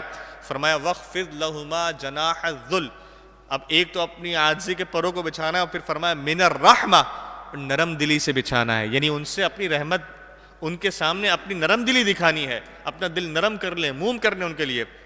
اور پھر بڑی خوبصورت دعا اللہ تعالیٰ نے ذکر فرمائی، فرمایا وَقُلْ، اور تو نے عرض کرنی ہے ربی، اے میرے رب، ارحمہما کما ربیانی صغیرا، اے میرے رب ان دونوں پر تو رحم فرما، کما ربیانی صغیرا، بالکل اسی طرح جس طرح ان دونوں نے مجھے بچپن میں بال پوس کر بڑا کیا، جس طرح بچپن میں یہ مجھ پر رحیم تھے، بچپن میں یہ مجھ پر رحم کرتے تھے، بچپن میں یہ میرا خیال رکھتے تھے، اے میرے رب تو بھی ان پر رحمتوں کو نازل فرما دے، تو بھی ان پر برکتوں کو نازل فرمائے۔ تو اب اس دعا کو کوشش کریں کہ ہر نماز کے بعد ضرور مانگے، رب ارحمہما کما ربیانی صغیرا، رب ارحمہما کما ربیانی صغیرا۔ یہ وہ دعا ہے کہ جو دنیا میں بھی کام دیتی ہے، اور اگر والدین حیات نہیں ہے تو ان کو قبر میں بھی کام دے گی، ان کی زندگی میں بھی کام دے گی، قبر میں بھی کام دے گی۔ اور امام راضی علیہ رحمہ فرماتے ہیں لفظ رحمت پہ کہ وَقُلْ رَبِّ ارْحَمْهُمَا كَمَا رَبَّيَانِي صَغِيرًا، اس میں فرماتے ہیں کہ اس دعا کی، اس لفظ رحم کی کوالٹی یہ ہے کہ آپ فرماتے ہیں کہ جو لفظ رحمت ہے نا، وَلَفْظُ الرَّحْمَةِ جَامِعٌ لِكُلِّ الْخَيْرَاتِ فِي الدِّينِ وَالدُّنْيَا، فرمائے اس لفظ رحمت کے اندر دین و دنیا کی تمام بھلائیاں شامل ہو جاتی ہیں۔ تو جب آپ کسی کے دعا کرتے ہیں نا کہ اے اللہ اس پر رحم فرما، تو اس رحم سے مراد اس کے لیے دینی بھلائیاں بھی ہوں، دنیاوی بھلائیاں بھی ہوں۔ فرمایا کہ رب ارحمہما کما ربیانی صغیرا، اپنے ماں باپ کے لیے انسان یہ دعا کرے کہ اے ہمارے رب تو ہمارے والدین پر رحم فرما دے۔ فرمایا ربکم اعلم بما فی نفوسکم، تمہارا رب خوب جانتا ہے جو تمہارے دلوں کے اندر ہے۔ ان تکونوا صالحین، اگر تم صالح ہو، فإنہ کان للأوابین غفورا، تو اللہ تبارک و تعالیٰ توبہ کرنے والوں کو بخشنے والا ہے۔ تمہارے دل میں کیا ہے اللہ تبارک و تعالیٰ جانتا ہے۔ اگر تم زبردستی بھی اپنے ماں باپ کی خدمت کر رہے ہو نا، وہ بھی اللہ تعالیٰ جانتا ہے، تم دل سے کر رہے ہو تو وہ بھی اللہ تبارک و تعالیٰ جانتا ہے۔ ہاں غلطی ہو جائے، فرمایا اگر ان تکونوا صالحین، اگر تمہارے اندر خود تڑپ ہے نا صحیح ہونے کی، اصلاح کی تڑپ ہے، تم توبہ کرو گے، اللہ تعالیٰ تمہاری توبہ کو قبول فرمائے گا۔ وآت ذی القربى حقہ، فرمایا رشتہ داروں کو ان کا حق دو، والمسکین، مسکینوں کو، وابن السبیل، مسافر کو، ولا تبذر تبذیرا، اور فضول خرچ نہ کرو، ناجائز خرچ نہ کرو، یعنی مال میں انصاف کے ساتھ، میانہ روی کے ساتھ خرچ کرو۔ ان المبذرین، فضول خرچ، پیسہ اڑانے والے، کانوا اخوان الشیاطین، فضول خرچ کرنے والے شیطان کے بھائی ہوتے ہیں۔ وکان الشیطان لربہ کفورا، اور شیطان اپنے رب کا بڑا ہی نا شکرہ ہے۔ فرمایا وَإِمَّا تُعْرِضَنَّ عَنْهُمُ ابْتِغَاءَ رَحْمَةِ رَبِّكَ، اور اگر تو ان لوگوں سے منہ پھیرے اپنے رب کی رحمت کے انتظار میں، ترجوہا، جس کی تجھے امید ہے، فَقُلْ لَهُمْ قَوْلًا مَيْسُورًا، اے سننے والے اگر تو کافروں سے منہ پھیر لیتا ہے اللہ تبارک و تعالیٰ کی رحمت کے انتظار میں کہ اللہ کی رحمت اب آئے گی، اور تجھے امید ہے کہ اللہ کی رحمت یقیناً آئے گی، تو منہ ضرور پھیر لے، یعنی ان کی بات پر تو نے عمل نہیں کر رہا، لیکن فَقُلْ لَهُمْ قَوْلًا مَيْسُورًا، ان سے بات آسانی سے کرنی ہے، بدتمیزی پھر بھی نہیں کرنی۔ یہ 50 نمبر ہے اس کا نزول کا اعتبار سے، تو یہ اوائل کی صورت ہے۔ تو فرمایا کہ ابھی وہ پوزیشن نہیں ہے کہ تم ان سے جو ہے نا زیادہ بڑھ چڑھ کر بات کر سکو، تو ابھی تم نے ان سے نرم انداز میں بات کرنی ہے۔ فرمایا وَلَا تَجْعَلْ يَدَكَ مَغْلُولَةً إِلَىٰ عُنُقِكَ، فرمایا وَلَا تَجْعَلْ يَدَكَ مَغْلُولَةً إِلَىٰ عُنُقِكَ، اپنے ہاتھوں کو اپنی گردن سے باندھ کر نہ رکھ، یعنی ابھی میں آگے سمجھاتا ہوں۔ فرمایا وَلَا تَجْعَلْ يَدَكَ مَغْلُولَةً إِلَىٰ عُنُقِكَ، نہ اپنی ہاتھوں کو اپنے گردن سے باندھ کر رکھ، ولا تبسطھا کل البسط، نہ ان کو پورا کھول کر رکھ دے. یعنی جب خرچ کرنے کی بات آئے تو گردن پہ ہاتھ باندھنے سے مراد یہ ہے کہ عربوں کی اصطلاح تھی کہ گردن پر ہاتھ باندھنے سے مطلب ہے کہ بالکل کنجوس، ہاتھ بالکل بھی خرچ نہ کرنا. فرمایا کہ نہ ہی اپنے ہاتھوں کو گردن پر باندھ لے اور نہ ہی بالکل ان کو کھلا کر دے، یعنی بالکل ہی فراخ دلی بھی نہ ہو جائے، مطلب فضول خرچی بھی نہ ہو اور بالکل بھی کنجوسی نہ ہو. فرمایا فتقعد ملوما محسورا، تو پھر ملامت کیا ہوا ہو جائے، تھکا ہوا ہو جائے. ان ربک یبسط الرزق لمن یشاء ویقدر. اگر تو کنجوسی یا زیادہ خرچ کرنے کی بات کرتا ہے تو دونوں صورتوں میں یاد رکھ اللہ تعالیٰ نے کتنے زبردست طریقے سے سکھایا. جو کنجوس ہوتا ہے وہ کنجوسی کیوں کرتا ہے؟ خرچ کروں گا تو مال خرچ ہو جائے گا.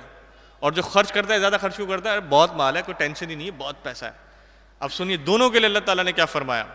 ان ربک یبسط الرزق لمن یشاء ویقدر. اللہ تبارک و تعالیٰ جس کے لیے چاہتا ہے رزق کو کشادہ فرماتا ہے، جس کے لیے چاہتا ہے رزق کو تنگ فرما دیتا ہے.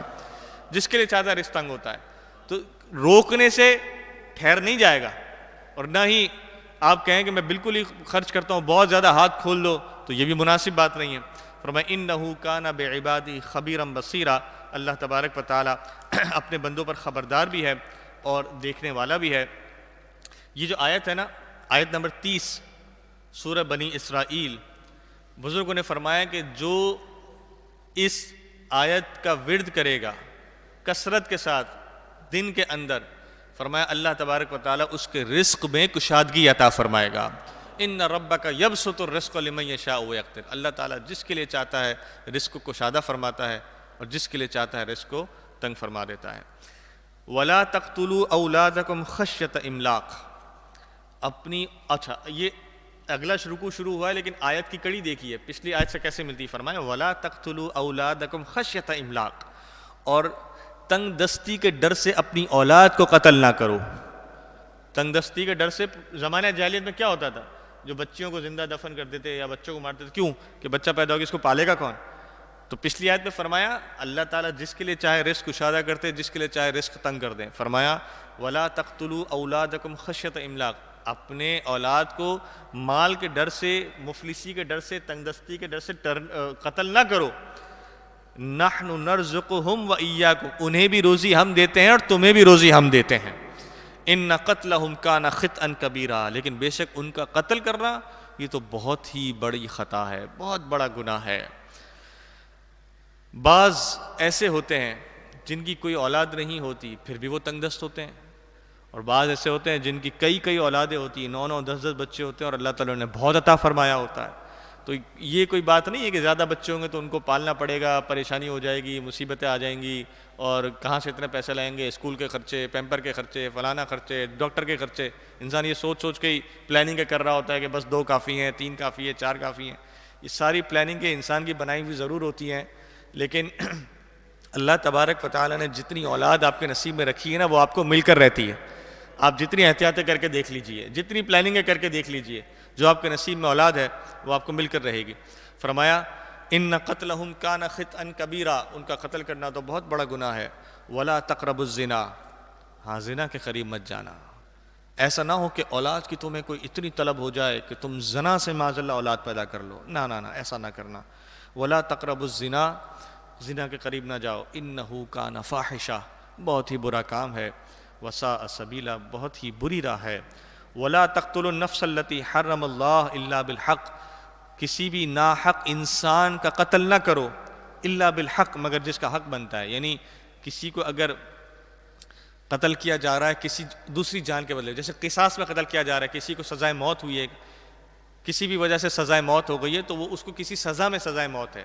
اس نے کسی کا قتل کیا ہے یا کیا کہتے ہیں اسلامی ریاست کے خلاف بغاوت کی ہے، یا اس نے معاذ اللہ کسی نبی کی یا کسی شاعر اسلام کی گستاخی کی ہے، اس وجہ سے اس کو قتل کیا جا رہا ہے، تو فرمایا وہ تو اس کا حق، مطلب اس کو کسی سزا میں قتل کیا جا رہا ہے.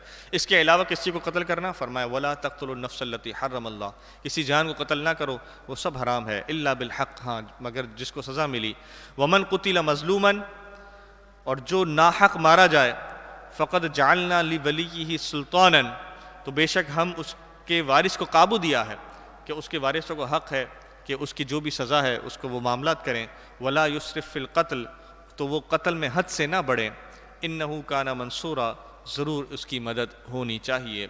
ولا تقربوا مال الیتیم، یتیم کے مال کے قریب نہ جاؤ، الا باللتی ہی احسن، مگر احسن طریقے سے، یعنی صرف اسی کی ذات پر خرچ کرنے کے لیے جاؤ، اپنی ذات پر خرچ نہ کرو، حتی یبلغ اشدہ، یہاں تک کہ وہ جوانی تک پہنچ جائے، واوفوا بالعہد، وعدوں کو پورا کرو، ان العہد کان مسئولا، تم سے تمہارے وعدوں کے متعلق سوال کیا جائے گا، واوفوا الکیل اذا کلتم، ناپو تو پورا ناپو، وزنوا بالقسطاس المستقیم، اور جب تولو تو پورا تولو، صحیح ترازو سے تولو، ناپنا اور تولنا، جیسے کپڑا ہوتا ہے یہ ناپ کر بکتا ہے میٹر کے حساب سے، دودھ ہوتا ہے یہ بھی لیٹر کے حساب سے ملتا ہے، وزن نہیں ہوتا، اور کچھ چیزیں وزن کے حساب سے ملتی ہیں، تو فرمایا جب ناپو تو پورا ناپو، وزن کرو تو پورا وزن کرو، فرمایا ذالک خیر و احسن تأویلا، یہ بہتر ہے اور اس کا انجام بھی بہت اچھا ہے۔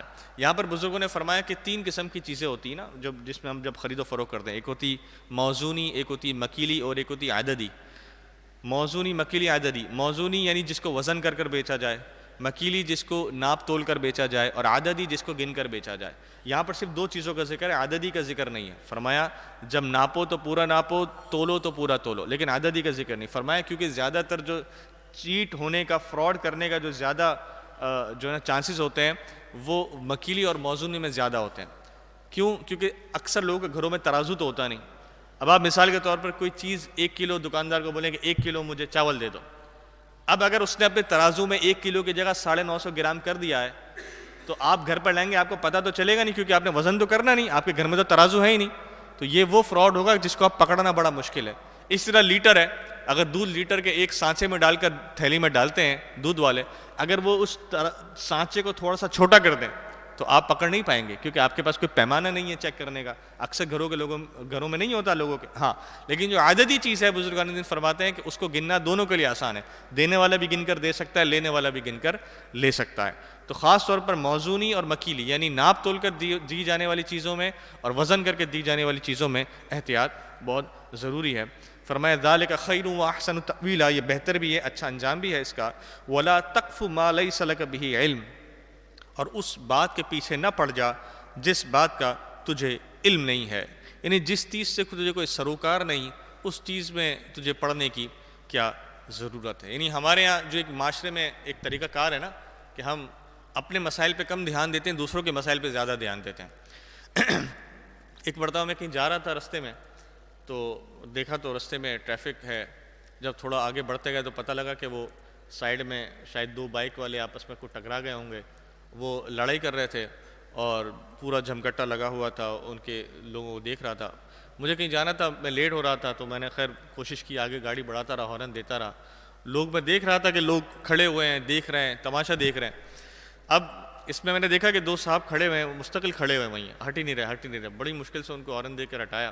اب جب میں بالکل اس جو مجمع تھا اس مجمع کے قریب سے جب گزرنے لگا تو پھر وہ مجمع چھٹنے لگا، کیونکہ شاید لڑائی وڑائی تھی وہ ختم ہو گئی تھی، اور کافی 15-20 منٹ گزر گئے۔ تو اس میں جو آخری میں جو 2 صاحب تھے جن کو میں کافی دیر سے دیکھ رہا ہوں کھڑے ہوئے، وہ ہٹ بھی نہیں رہے، وہ جب میں ان کے بالکل پاس سے گزرا، میری گاڑی کا شیشہ کھلا تھا تو آپس میں گفتگو کر رہے تھے، 15-20 منٹ گزر گئے تھے، اور 15-20 منٹ گزر سے ہی وہ وہیں کھڑے ہوئے تھے، اور کھڑے ہونے کے بعد جب میں ان کے قریب سے گزرا اور جب مجمع چھٹنے لگا تو ایک دوسرے سے پتہ ہے کیا کریں، یار یہ لڑائی ہو کیوں رہی تھی، کیوں لڑ رہے تھے یہ لوگ؟ یعنی 15-20 منٹ کھڑے ہوئے تھے اور پھر ایک دوسرے کیا کریں، یار ہو کیوں رہی تھی لڑائی، کیوں کھڑے ہوئے تھے ایک دوسرے یہاں پر، کیوں لڑ رہے تھے؟ میں بولا بھائی جب پتہ ہی نہیں تھا تو 20 منٹ سے کھڑے ہوئے کیوں تھے؟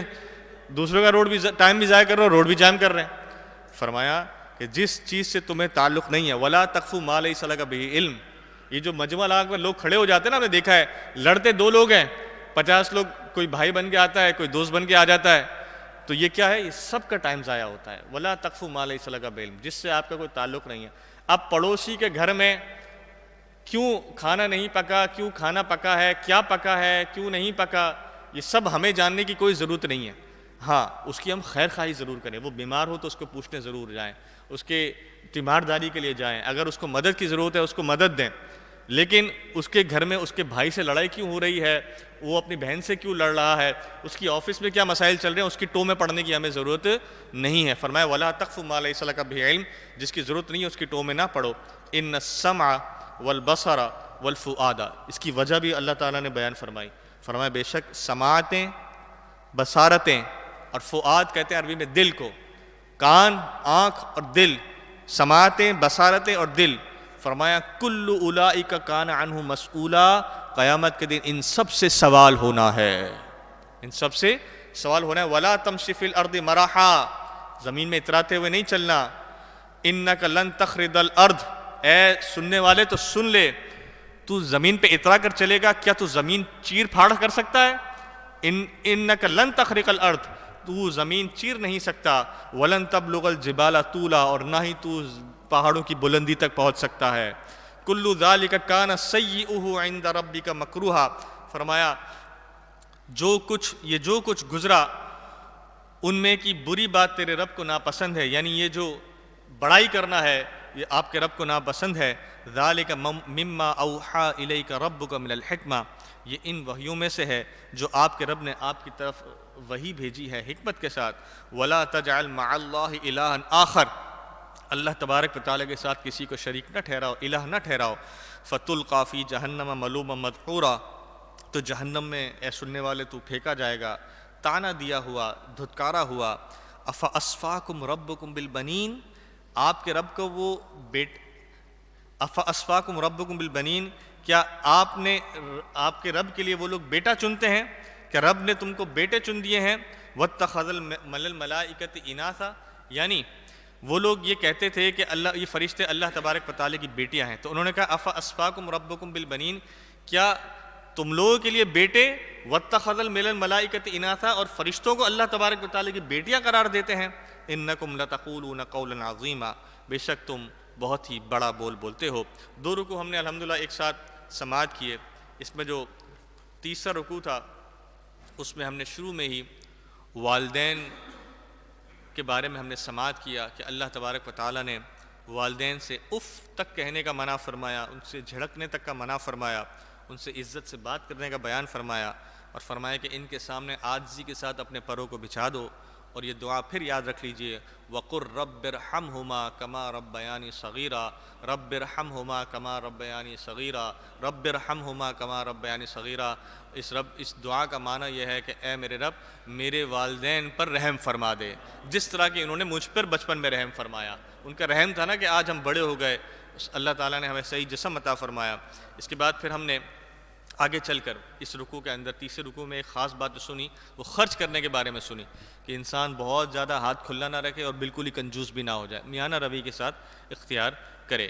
کیونکہ آخری آیت میں، تیسری رکوع کی آخری آیت میں اللہ تعالیٰ نے فرمایا کہ اللہ تعالیٰ جس کے لیے چاہتا ہے روزی کو وسیع فرماتا ہے، جس کے لیے چاہتا ہے روزی کو تنگ فرما لیتا ہے. یہ آیت نمبر 30 ہے، ان ربک یبسط الرزق لمن یشاء ویقدر، سورہ بنی اسرائیل آیت نمبر 30. اس کا جو دن میں کثرت سے ورد کرے گا اللہ تبارک و تعالیٰ اس کی روزی میں برکتیں عطا فرمائے گا. پھر چوتھے رکوع کے اندر ہم نے یہ سنا کہ روزی کی تنگی کی وجہ سے اولاد کو قتل نہ کرو، زنا کے قریب نہ جاؤ، یتیم کے مال کے قریب نہ جاؤ جب تک کہ وہ بالغ نہ ہو جائے، اور جب بھی ناپو تولو تو پورا ناپو تولو، اور کسی کی ٹوہ میں نہ پڑو، زیادہ مت سوچو، کیونکہ ہر چیز کے بارے میں سوال ہونا ہے. اور اللہ تبارک و تعالیٰ کے ساتھ آخری میں فرمائے کسی کو شریک نہ ٹھہراؤ. چوتھے رکوع کا بھی اختتام ہوا. اب ہم انشاءاللہ تبارک و تعالیٰ آخری ایک رکوع مزید سماعت کریں گے تاکہ ہمارا ربع یعنی پاؤ پارا جو ہے وہ مکمل ہو جائے. ایک مرتبہ بآواز بلند درود پاک پڑھ لیجیے. اللہم صلی علی سیدنا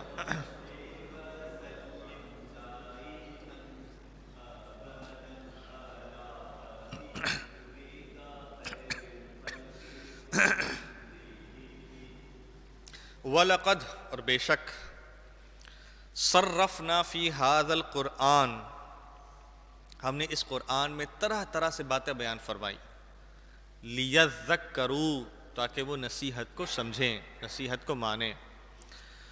وما یزیدہم الا نفورا، لیکن کافروں کا حال کیا ہے کہ اس قرآن کو سن کر ایسا نہ ہو کہ وہ نصیحت سمجھیں، بلکہ وہ اس قرآن کو سن کر مزید نفرت کے اندر بڑھ جاتے ہیں. وما یزیدہم الا نفورا، وہ نہیں بڑھتے مگر نفرت کے اندر.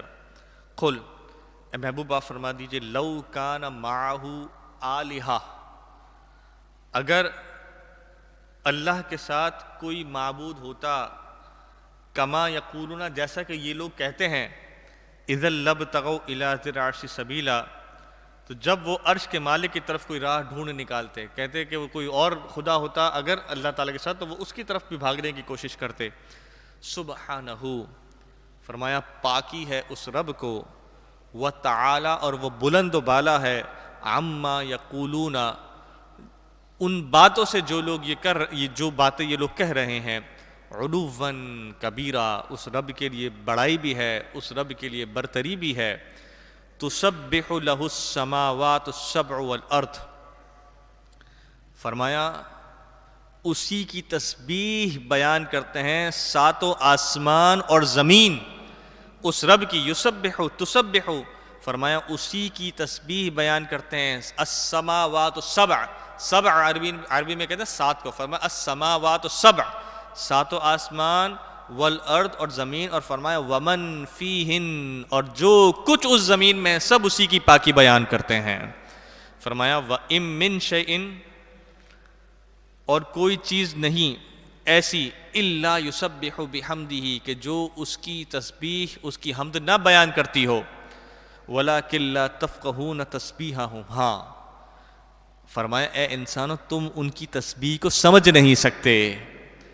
یہ پہاڑ، یہ چرند، یہ پرند، یہ درخت، یہ سورج، یہ چاند، یہ ستارے، یہ ساری چیزیں، یہ بادل، یہ بارش، یہ برکھا، یہ سب فرمایا یہ اللہ تبارک و تعالی کی تسبیح بیان کرتے ہیں، وَلَٰكِن لَا تَفْقَهُونَ تَسْبِيحَهُمْ لیکن تم ان کی تسبیح سمجھ نہیں پاتے، تمہیں وہ اللہ تبارک و تعالی کی طرف سے عطا نہیں ہے۔ فرمایا اِنَّهُ كَانَ حَلِيمًا غَفُورًا، بے شک وہ حلم والا بخشنے والا ہے۔ وَإِذَا قَرَأْتَ الْقُرْآنَ اور اے محبوب جب آپ قرآن پاک کی تلاوت کرتے ہیں، قرآن پاک کی قراءت کرتے ہیں، جعلنا بینک وبین الذین لا یؤمنون بالآخرہ، تو ہم نے بنا دیا ہے آپ کے درمیان اور ان لوگوں کے درمیان لا یؤمنون بالآخرہ جو آخرت پر ایمان نہیں لاتے، ہم نے ان کے درمیان کیا بنا دیا ہے؟ حجابا مستورا، ایک پردہ بنا دیا ہے، چھپا ہوا پردہ۔ یہ ایسا پردہ ہے کہ جو آخرت کو نہیں مانتے نا، جن کے دل پر مہر لگ جاتی ہے، یہ قرآن کی ہدایت ان تک پہنچتی ہی نہیں ہے، قرآن ان کو نصیحت دیتا ہی نہیں ہے۔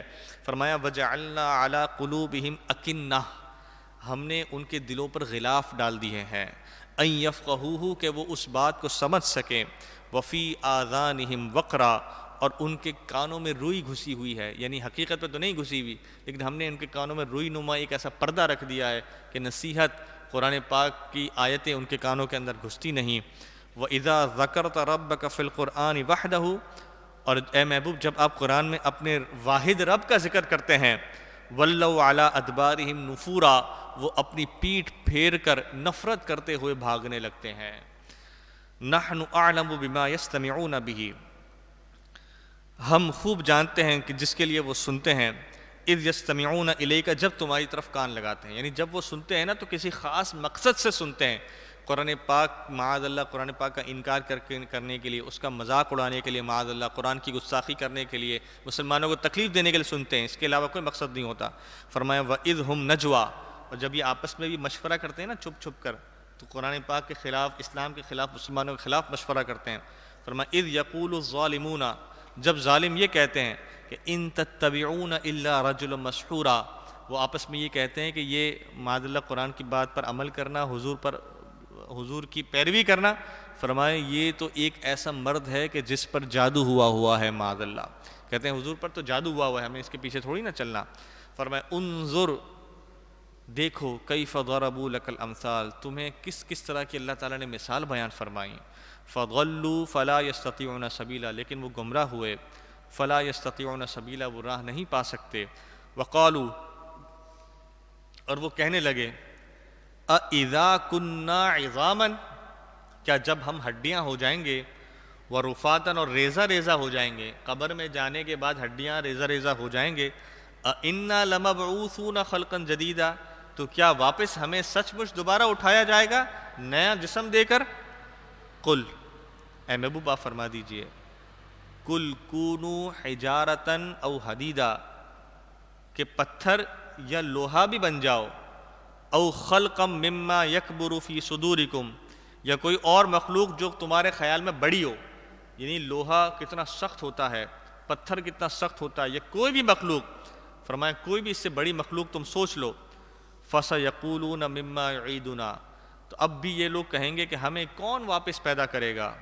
قل اے محبوب آپ ان سے یہ فرما دیجئے الذی فطرکم اول مرہ، وہی رب تمہیں واپس اٹھائے گا جس رب نے پہلی مرتبہ بھی تمہیں پیدا کیا تھا۔ جو رب پہلی مرتبہ پیدا کر سکتا ہے واپسی بھی اٹھا سکتا ہے۔ فرمایا فَسَيُنْغِضُونَ إِلَيْكَ رُؤُوسَهُمْ، اب لیکن یہ بات سننے کے بعد آپ کی طرف وہ مذاق میں سر ہلا کر کہیں گے وَيَقُولُونَ مَتَىٰ، اچھا بھائی، اچھا ایسی بات ہے تو یہ ہوگا کب؟ کب ہوگا؟ کب واپس اٹھائے جائیں گے؟ قل، اے محبوب آپ فرما دیجئے، عَسَىٰ أَن يَكُونَ قَرِيبًا، ان قریب یہ بہت ہی قریب وقت ہوگا، یہ وقت آنے والا ہے، تمہیں اس بات کا احساس نہیں ہے لیکن یہ وقت بڑا ہی قریب ہے۔